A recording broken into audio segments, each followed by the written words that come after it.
চবে পাহৰি গৈছে কিন্তু মই পাহৰিব নোৱাৰোঁ মোৰ এটাই ল'ৰা আছিলে সৰু ল'ৰা বেছি ডাঙৰ ল'ৰা নহয় চৰকাৰখনে মাৰিলে কোনো অহা নাই আৰু একো ন্যায় পোৱা নাই কা আন্দোলনৰ 5জন শ্বহীদৰ ন্যায় কোনো একো এটা নকৰিলে কোনোৱে নকৰিলে যি কেছ চলি আছিল সেই চলোৱা কেছো বন্ধ কৰি দিলে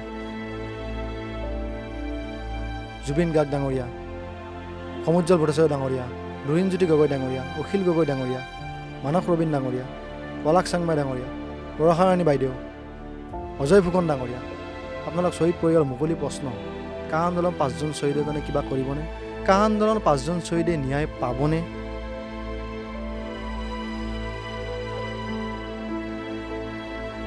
পাঁচজন শ্বহীদৰ কাৰণে ন্যায়ৰ কাৰণে যুঁজিবৰ কাৰণে আপোনালোকৰ আন্দোলনৰ প্ৰয়োজন নাই যদি মনেৰে বিচাৰে এটা হিউমেন ৰাইটছ গৈ এটা এপিল কৰিলে হ'ল হাইকোৰ্ট কৰিলে হ'ল তাতে আন্দোলনৰ প্ৰয়োজন নাই 2019 চনৰ অভিশপ্ত সেই 12 ডিচেম্বৰ আৰু এই 12 ডিচেম্বৰতে মহানগৰীৰ ছেম ষ্টেপৰ্ডকে ধৰি 5গৰাকীকৈ লোকে কা আন্দোলনত শ্বহীদী বৰণ কৰিবলগীয়া হৈছিল কিন্তু ক্ৰমাৎ যেন সেই কা আন্দোলনো নিস্তেজ হৈ পৰিল আৰু সেই শ্বহীদসকলকো ক্ৰমান্বয়ে অসমৰ ৰাইজে পাহৰিবলৈ ধৰিছে এটা সময়ত আৱেগত উটি বাঢ়ি শ্বহীদসকলৰ তেজৰ মূল্য কোনে দিব বুলি বহুতে আচলতে প্ৰশ্ন কৰিছিল কিন্তু আজি কোনোৱে এই শ্বহীদৰ পৰিয়ালৰ খবৰ ৰাখিছেনে তেনেকৈ তেওঁলোক কেনে অৱস্থাত আছে বা তেওঁলোকে ন্যায় লাভ কৰিলে নাই সেয়া খবৰ বৰ্তমানলৈকে কোনোবাই ল'বলৈ আহৰি পাইছেনে সেই 2019 চনৰ 12 ডিচেম্বৰ দিনা লতাশিলত কাৰ বিৰুদ্ধে ব্যাপক গণ আন্দোলনৰ কাৰ্যসূচী আছিল সেই সময়ত কাৰফিউ চলি আছিল তেতিয়া অসমৰ ৰাইজে কাৰফিউ কি সেয়া হয়তো বুজি উঠা নাছিল আৰু সেয়েহে অসমীয়া জাতিটোক ভাল পোৱাৰ বাবে অসম মাতৃক ভাল পোৱাৰ বাবে সকলো ৰাজপথলৈ ওলাই গৈছিল সেই কাৰফিউ ভংগ কৰিও আৰু আৰক্ষীয়ে নিৰ্বিচাৰভাৱে যে গুলীচালনা কৰিছিল সমগ্ৰ ৰাজ্যতে মুঠ 5গৰাকীকৈ লোকে শ্বহীদী বৰণ কৰিবলগীয়া হ'ল বৰ্তমান মই উপস্থিত আছোঁ ছেম ষ্টেপৰ্ডৰ বাসগৃহত আৰু ছেম ষ্টেপৰ্ডৰ বাসগৃহত আজি যিহেতু ৰাজ্যজুৰি শ্বহীদ দিৱস উদযাপন কৰা হৈছে কিন্তু এক ব্যতিক্ৰম পৰিৱেশ দেখিবলৈ পোৱা গৈছে ছেম ষ্টেপৰ্ডৰ বাসগৃহত আমি দেখুৱাইছোঁ ছেমৰ মাতৃ আছে আমাৰ সৈতে ছেমৰ পৰিয়ালৰ অন্য লোক আছে সকলোৰে হাতে হাতে একোখনকৈ প্লে কাৰ্ড সন্মানীয় জুবিন গাৰ্গ সমুজ্জ্বল ভট্টাচাৰ্য লুৰিণজ্যোতি গগৈ অখিল গগৈ বৰষাৰাণী বিষয়া পলাশ চাংমাই মানস ৰবীন অজয় ফুকনৰ লগতে কা বিৰোধী শিল্পী সমাজ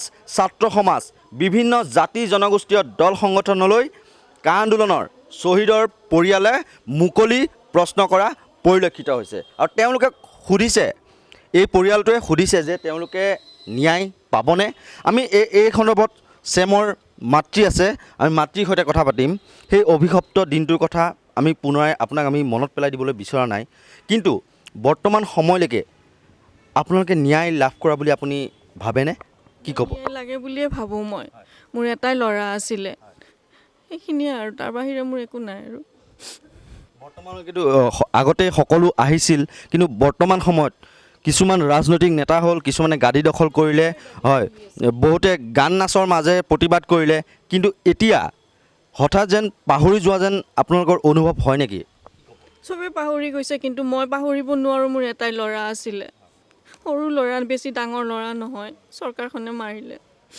ইমানে কথা কিন্তু এতিয়ালৈকে কোনো ন্যায় লাভ কৰা নাই কোনো অহা নাই আৰু একো ন্যায় পোৱা নাই নিশ্চয়কৈ তেওঁক এই মুহূৰ্তত আমি বেছি কথা নুসুধোঁ কিয়নো এগৰাকী মাতৃৰ বুকু সুদা কৰি 2019 চনৰ সেই অভিশপ্ত 12 ডিচেম্বৰত ছেম ষ্টেপৰ্ড এই পৃথিৱীৰ পৰা গুচি গৈছিল ইয়াতকৈ আৰু এগৰাকী মাতৃৰ কাৰণে ইয়াতকৈ আৰু মৰ্মান্তিক বা দুখৰ কাৰণ কি হ'ব পাৰে আমাৰ সৈতে ছেমৰ ভিনদেউ উপস্থিত আছে আমি তেওঁৰ পৰা জানিবলৈ চেষ্টা কৰিম এটা সময়ত দেখিছিলোঁ বহু অভিনেতাই অভিনয় কৰিলে বহুৱে ক'লে যে বিহুত এইবাৰ মই বিহু নানাচোঁ বহু গান হ'ল বহু নৃত্য হ'ল কিছুমান ৰজাও হ'ল কিন্তু এই যিসকল নিৰীহ শ্বহীদ তেওঁলোকে বৰ্তমানলৈকে ন্যায় লাভ কৰা নাই সমগ্ৰ ব্যৱস্থাটোক লৈ আপুনি কি ক'ব বিচাৰে প্ৰথমে কওঁ আজি দুৰ্ভাগ্য কিয় আজি শ্বহীদ দিৱসৰ দিনা আজি এনেকৈ আমি প্লে কাৰ্ড লৈ বা ক'বলগীয়া হৈছে যে আমাক ন্যায় লাগে বুলি। সেইটো দুৰ্ভাগ্যৰ কথা।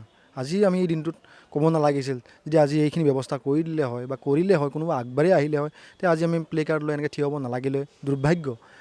আজি পোনপ্ৰথমে মই যিসকল অসমীয়া জাতিটোৰ কাৰণে শ্বহীদ হ'ল, প্ৰত্যেকগৰাকী শ্বহীদক মই মোৰ সশ্ৰদ্ধ প্ৰণাম আৰু তেখেতসকলক আজি মই শ্ৰদ্ধাৰে সোঁৱৰিছোঁ। আজি 2 বছৰ হ'বই হ'ল। কা আন্দোলনৰ 5জন শ্বহীদৰ ন্যায়ৰ বাবে কোনোৱে একো এটা নকৰিলে, কোনোৱে নকৰিলে। যি কেছ চলি আছিলে সেই চলোৱা কেছো বন্ধ কৰি দিলে। পুনৰ মই শ্বহীদ পৰিয়ালৰ হৈ মুকলি প্ৰশ্ন কৰিছোঁ।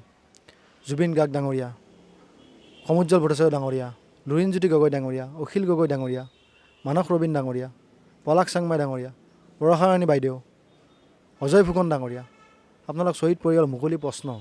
কা আন্দোলন 5জন শ্বহীদৰ কাৰণে কিবা কৰিবনে? কা আন্দোলন 5জন শ্বহীদে ন্যায় পাবনে? কাখন বাতিল হ'বনে? আপোনালোকে আজিলৈ একো এটা কিয় নকৰিলে? আজি 2 বছৰ হৈ গ'ল, কম সময় নহয় কিন্তু। 2 বছৰত আপোনালোকে বহু কিছু কৰিব পাৰিলে হয়। আপোনালোকে আজিও ভাষণে বা ফিল্ডত বা মেল মিটিঙত মিডিয়াই সুধিলে কয় কা আমি নেমানো, কা আন্দোলন কৰিম। কৰোণাৰ বাবে সীমিত হৈ আছিলে। 5জন শ্বহীদৰ কাৰণে ন্যায়ৰ কাৰণে যুঁজিবৰ কাৰণে আপোনালোকৰ আন্দোলনৰ প্ৰয়োজন নাই। যদি মনেৰে বিচাৰে এটা হিউমেন ৰাইটছ গৈ এটা এপিল কৰিলে হ'ল, হাইকোৰ্ট কৰিলে হ'ল, তাতে আন্দোলনৰ প্ৰয়োজন নাই। যদি 5জন শ্বহীদে ন্যায় পায়, বিজেপি চৰকাৰ তাতে বিফল হৈছেই দেখোন। কাখনৰ লগত বিফল হৈ গৈছে তেওঁলোক। যদি ন্যায় পায়, আপোনালোকে যদি যুঁজিলে নিশ্চয় ন্যায় পাব। কিন্তু আপোনালোকে নুযুঁজে, আপোনালোকে আগবাঢ়ি নাহে। কেছটো বছৰে বছৰে আপোনালোকে লৈ যাব খোজে। বছৰে বছৰে শ্ৰাদ্ধ পাতিলে চেমে ন্যায় নাপায়, পঞ্চায়তে ন্যায় নাপায়। যিহেতু 12 ডিচেম্বৰ আহি আছে, পৰহিলৈ হয়তো আকৌ আদ্য শ্ৰাদ্ধ অনুষ্ঠিত কৰিব, কিন্তু সেয়া যেন এক খন্তেকীয়া সহানুভূতিহে নেকি? কি ভাবে আপোনালোকে? সেই বস্তুটোৱে মই আজি প্লে কাৰ্ডত লিখিছোঁৱেই, খন্তেকীয়া সহানুভূতি নালাগে। শ্বহীদৰ কেঁচা তেজৰ মূল্য কোনোবাই দিব পাৰিবনে? স্পষ্টকৈ আপোনালোকক সুধিছোঁ, শ্বহীদৰ কেঁচা তেজৰ মূল্য আপোনালোকে দিব পাৰিবনে? খন্তেকীয়া সহানুভূতি নালাগে, মাথো লাগে ন্যায়, চেমৰ ন্যায় লাগে, চেমৰ স্মৃতি জীয়াই ৰাখিব লাগে। অকল বিচাৰিছোঁ পৰিয়ালটোৱে, অকল বিচাৰিছোঁ যে চেমৰ ন্যায় লাগে। মাথো একো বেলেগ বিচৰা নাই। আপোনালোক কিবা আগুৱাই আহক, সকলোকে আহ্বান কৰিছোঁ, পুনৰ আহ্বান কৰিছোঁ। জুবিন গাৰ্গ ডাঙৰীয়া, সমুজ্জ্বল ভট্টাচাৰ্য ডাঙৰীয়া, লুৰিণজ্যোতি গগৈ ডাঙৰীয়া, অখিল গগৈ ডাঙৰীয়া, মানস ৰবীন ডাঙৰীয়া, অজয় ফুকন ডাঙৰীয়া, বৰষাৰাণী বিষয়া বাইদেউ, আপোনালোকৰ ডাঙৰ ডাঙৰ কথা আছিল, ভাষণ আছিল, কিন্তু সকলোবোৰ ফিল্ডত থাকি গ'ল। এতিয়াও সময় আছে, সময় শেষ হৈ যোৱা নাই। আপোনালোকে আগুৱাই আহক, পঞ্চায়তে ন্যায়ৰ কাৰণে যুঁজ দিয়ক। পঞ্চায়তে ন্যায় লাগে। এই মাতৃগৰাকী, এই দুৰ্ভগীয়া মাতৃগৰাকী পুত্ৰ হেৰাইছে, এই অসমীয়া জাতিটোৰ কাৰণে যোনে আজি শ্বহীদ হ'ল, আজি সেই পৰিয়ালটোক, সেই মাতৃগৰাকীক আপুনি ন্যায় দিব নোৱাৰেনে? আপোনালোকে ন্যায়ৰ কাৰণে আগবাঢ়ি আহিব নোৱাৰেনে? এই মাতৃগৰাকীক ন্যায় দিবৰ কাৰণে আপোনালোকে কিয় আগবাঢ়ি আহিব নোৱাৰে? এই মাতৃগৰাকীৰ মুখৰ ফালে চাই আগবাঢ়ি আহিব নোৱাৰে? আজি ইমান দুৰ্ভাগ্য অসমীয়া, আজি অসমীয়া জাতিটোৰ কাৰণে যোনে শ্বহীদ হ'ল, আজি সেই মাতৃগৰাকীৰ কাৰণে, সেই শ্বহীদগৰাকীৰ ন্যায়ৰ কাৰণে কোনো আগবাঢ়ি আহিব নোৱাৰে। ইমান দুৰ্ভাগ্য অসমীয়া, আজি অসমীয়া জাতিটোৰ আজি সংগঠনত ইমান ডাঙৰ ডাঙৰ নেতা আছে, সেই নেতাবোৰ থাকিও আজি এই মাতৃগৰাকী ইমান দুৰ্ভাগ্য। এই দুৰ্ভাগ্য কাৰ কাৰণে হৈছে? আজি মাতৃগৰাকীৰ ওচৰত আপোনালোকে ক'ব পাৰিব লাগিছে যে আপোনালোকে আমি যুঁজি আছোঁ, আমি যুঁজিম, আমি যুঁজি যাম। কিন্তু আজি দুৰ্ভাগ্য, সেই কথা শুনিব নাপাওঁ, সেই কথা আপোনালোকে নকয় আৰু নকৰে একো। দুৰ্ভাগ্য, এইটো অসমীয়া জাতিটোৰ কাৰণে দুৰ্ভাগ্য। তাতকৈ আৰু মই কি ক'ম? এতিয়াও আহ্বান যে আহক, 5জন শ্বহীদৰ কাৰণে, চেমৰ ন্যায়ৰ কাৰণে আগবাঢ়ি আহক, যুঁজ দিয়ক। বছৰে বছৰে শ্ৰাদ্ধ পাতিলে 5জন শ্বহীদে ন্যায় নাপায়। এইটো এটা মানে বছৰে বছৰে নীতি নিয়ম হৈ গৈছে, বেলেগ একো নাই। শ্ৰাদ্ধ পাতিলে ন্যায় পাব জানো? শ্ৰাদ্ধটো মই এইটো কোৱা নাই শ্ৰাদ্ধ নালাগে, শ্ৰাদ্ধ লাগে, ভাল কৰিছে, ভাল লাগিছে, ধন্যবাদ তাৰ বাবে, শ্ৰাদ্ধ লাগে। কিন্তু শ্ৰাদ্ধৰ লগতে বছৰে বছৰে যাতে এই কামটো নকৰি ন্যায়ৰ কাৰণে আগবাঢ়ি আহক, অকল ন্যায়। নিশ্চয়কৈ পুনৰবাৰ মই জনাইছোঁ, সেই অভিশপ্ত 12 ডিচেম্বৰ দিনা চেমে হয়তো জনা নাছিল কেবৰ যি গভীৰভাৱে তেওঁ উপলব্ধি কৰিব পৰা নাছিল কেবৰ ভয়াৱহতা, কিন্তু তেওঁ জাতিটোক ভাল পাইছিল। তেওঁ অসমীয়াৰ হকে লতাশিললৈ জুবিন গাৰ্গৰ আহ্বান মৰ্মে ওলাই গৈছিল আৰু সন্ধিয়াৰ ভাগলৈ আৰক্ষীৰ নিৰ্বিচাৰ গুলীচালনাত চেমৰ ডিঙিয়েদি গুলী সোমাই মূৰেদি ওলাইছিল। ইয়াতকৈ আৰু ভয়াৱহ কাৰণ কিবা হ'ব পাৰে নেকি? এটা কণমানি আছে, হয়তো চেমৰ ভাগিনীয়েক, চেমৰ ভাগিনী আছে, তেওঁ একো বুজি উঠা নাই, কিন্তু তেওঁৰ হাতত এখন প্লে কাৰ্ড আছে, যিখন লিখা আছে কা আন্দোলনৰ শ্বহীদ পৰিয়ালক ন্যায় লাগে, খন্তেকীয়া সহানুভূতি নালাগে। কোনোবাই দিব পাৰিবনে শ্বহীদৰ কেঁচা তেজৰ মূল্য? সঁচাকৈয়ে সেই শ্বহীদৰ যি কেঁচা তেজৰ মূল্য, সেয়া কোনোবাই দিব পাৰিবনে? আমি চেমৰ বাইদেউৰ ওচৰলৈ আহিছোঁ। সেইদিনা হয়তো চেমে কেবৰ যি গভীৰ অৰ্থ সেয়া ভালকৈ অনুভৱ কৰিব পৰা নাছিল, কিন্তু তেওঁ জাতিটোক ভাল পাইছিল। জুবিন গাৰ্গে আহ্বান কৰিছিল সকলোকে লতাশিল খেলপথাৰলৈ আহি একত্ৰিত হ'বলৈ আহ্বান জনাইছিল। সেই আহ্বান মৰ্মে ছেম ওলাই গৈছিল, কিন্তু ছেম ঘৰলৈ ঘূৰি আহিব নোৱাৰিলে। কি ক'ব আপুনি? হয়, সেইটো আগদিনাখন 11 তাৰিখে শিল্পী সমাজে আহ্বান কৰিছিলে। আহ্বান কৰোঁতে পিছদিনাখন ক'লে বা মই লতাশিললৈ যাম, তাতে শিল্পী সমাজে, গতিকে ময়ো শিল্পী হয়। সি নিজকে শিল্পী বুলি ভাবিছিলে, সি ইনষ্ট্ৰুমেণ্ট বজাইছিলে। তাৰপিছত সেনেকৈ সি গ'ল। সি কেৱল গভীৰতা বুজি নাপালে, ঠিক আপুনি যেনেকৈ ক'লে। সি গম পোৱা নাছিলে যে তাৰ প্ৰাণ আহুতি যাব পাৰে বুলি, বা সি তাৰ নিজৰ প্ৰাণ আহুতি দিব লাগিব বুলি সি ভবা নাছিলে।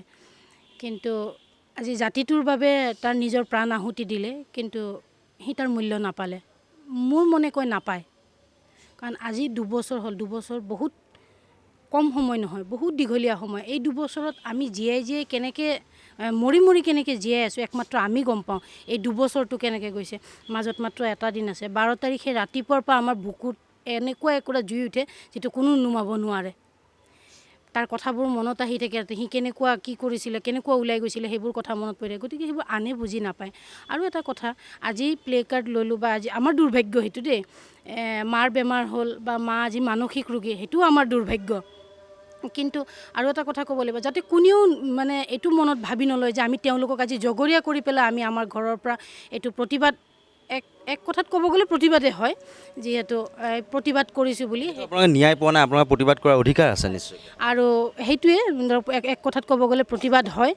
আৰু কোনেও যাতে নাভাবে যে আমাক আজি জগৰীয়া কৰিছে, জগৰীয়া কৰি পেলাই তেওঁলোকে আজি আমি জগৰীয়া কৰা নাই। মাথো তেওঁলোকলৈ এটা আমাৰ মুকলি প্ৰশ্ন আৰু অনুৰোধ, আমি তেওঁলোকক অনুৰোধ কৰিব পাৰিম, তাতকৈ আৰু আমি তেওঁক একো কৰিব নোৱাৰোঁ। এবাৰ মাৰ মুখৰ পিনে চাই পেলাই তেওঁলোকে মা বাচি থকা দিনকেইটাত মাক এবাৰ দেখাওক যে নাই, ল'ৰাটোক ন্যায় দিছোঁ আমি।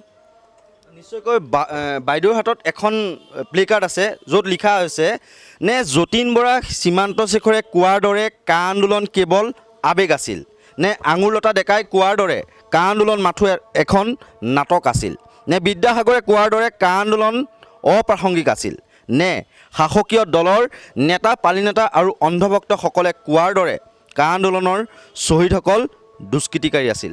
ইয়াতকৈ আৰু দুখজনক প্ৰশ্ন কি হ'ব পাৰে? আজি কা আন্দোলন কৰা ছাত্ৰ নেতা, শিল্পী সমাজেই হওক বা ছাত্ৰ সমাজেই হওক, এবাৰ এই শ্বহীদ পৰিয়ালটোৰ দুখ তথা মৰ্মবেদনা উপলব্ধি কৰক আপোনালোকে।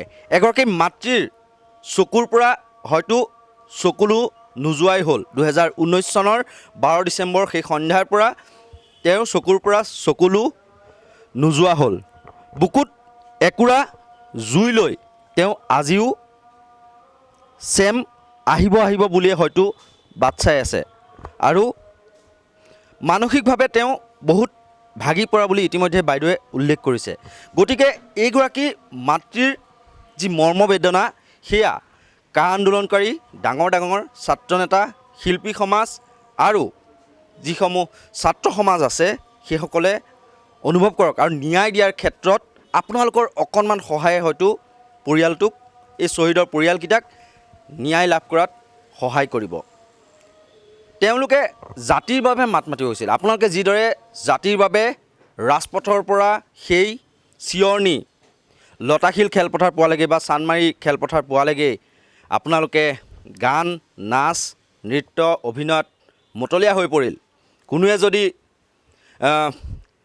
বাইদেউ বা ভাইটিৰ ৰোল প্লে কৰি কোনোবা কা আন্দোলনলৈ ওলাইছে বুলি এক্টিং কৰিলে, কোনোৱে আকৌ কাক লৈ পেলাই গীতো ৰচিলে। কিন্তু সেই গায়কসকল এতিয়া বিজেপিৰ গায়ক। তেওঁলোকে হয়তো আকৌ গাইছে, আকৌ এবাৰ মোদী চৰকাৰ। আমি কাৰ কথা কৈছোঁ নিশ্চয়কৈ আপোনালোকে বুজিব পাৰিছে। কাক লৈ জাগৃত কৰি চান্দমাৰী খেলপথাৰত বিদ্যাসাগৰে গান গাইছিল, কিন্তু আজি তেওঁ কোনো এটা নিগমৰ অধ্যক্ষ হৈ আছে বিজেপি চৰকাৰৰ দিনতে। আজি সুবিধাবাদী স্থিতিত থকা বুলি সকলোৱে অভিযোগ উত্থাপন কৰিছে জনপ্ৰিয় কণ্ঠশিল্পী জুবিন গাৰ্গক। কিয়নো তেওঁ পূৰ্বৰ যি বলিষ্ঠ স্থিতি কাৰ বিৰুদ্ধে, সেয়া বৰ্তমান সময়ত পৰিস্ফুট হৈ উঠা নাই। ডক্টৰ সমুজ্জ্বল কুমাৰ ভট্টাচাৰ্যৰ প্ৰতিও সন্দেহৰ দৃষ্টি কাৰো নথকা নহয়, যিহেতু তেওঁ ৰাজপথৰ পৰা আন্দোলন নি খেলপথাৰ পোৱা লাগে। কিন্তু এই ক্ষেত্ৰত আমি কিন্তু নাম ল'ব লাগিব কৃষক আন্দোলনৰ। কৃষক আন্দোলনৰ 1 বছৰ 3 মাহ প্ৰায় 15 মাহ সময় তেওঁলোকে যুঁজি অৱশেষত কৃষি আইন বিতৰ্কিত কৃষি আইন 3খনকৈ তেওঁলোকে বাতিল কৰিবলৈ সক্ষম হ'ল। তেওঁলোকৰ ধৈৰ্য, তেওঁলোকৰ সাহস নিশ্চয়কৈ আমি মানিব লাগিব। এই জাতিৰ ধ্বংসী কাখনো আপোনালোকে সেইদৰে বাতিল কৰিব নোৱাৰেনে? গতিকে আমি পুনৰবাৰ জনাইছোঁ, এই দুৰ্ভগীয়া পৰিয়ালকেইটাৰ কথা এবাৰ সকলোৱে ভাবক। তেওঁলোকে আজিৰ এই শ্বহীদ দিৱসৰ দিনটোতো হাতে হাতে এইদৰে প্লে কাৰ্ড লৈ অসমৰ শিল্পী সমাজ, অসমৰ ছাত্ৰ সমাজ, সদৌ অসম ছাত্ৰ সন্থাৰ উপদেষ্টা, সভাপতি, সম্পাদক সকলোকে কিছুমান প্ৰশ্ন কৰিছে। এই প্ৰশ্নসমূহ আপোনালোকে উপলব্ধি কৰি পৰিয়ালটোক ন্যায় দিয়াৰ ক্ষেত্ৰত আপোনালোকে নিশ্চয়কৈ ভূমিকা ল'ব বুলি আশা থাকিল। এগৰাকী মাতৃৰ মৰ্মবেদনা, এগৰাকী মাতৃৰ বুকুৰ জুই আপোনালোকে অনুভৱ কৰিব বুলি আশা থাকিল। আমি নৰ্থ ইষ্ট নাওৰ জৰিয়তে এই প্ৰতিবেদন আমি সম্প্ৰচাৰহে কৰিব পাৰোঁ। আমি ন্যায় দিয়াৰ ক্ষেত্ৰত পৰিয়ালটোক কোনো ধৰণৰ পোনপটীয়া সহায় কৰিব নোৱাৰোঁ যদিও আমি সকলোলৈ এটা আহ্বান জনাব পাৰোঁ, যাতে পৰিয়ালটোক ন্যায় দিয়াৰ ক্ষেত্ৰত আপোনালোকে কিছু ভূমিকা লয়। এগৰাকী মাতৃৰ চকুৰো আপোনালোকে নিশ্চয়কৈ উপলব্ধি কৰিব লাগিব। আৰু এই মুহূৰ্তত এই যি অনুষ্ঠান, এই অনুষ্ঠানৰ পৰা বিদায় লৈছোঁ। ভিডিঅ' জাৰ্নেলিষ্ট দীপজ্যোতি ৰাজবংশীৰ সহযোগত মই কল্পজ্যোতি শইকীয়া, নৰ্থ ইষ্ট নাও।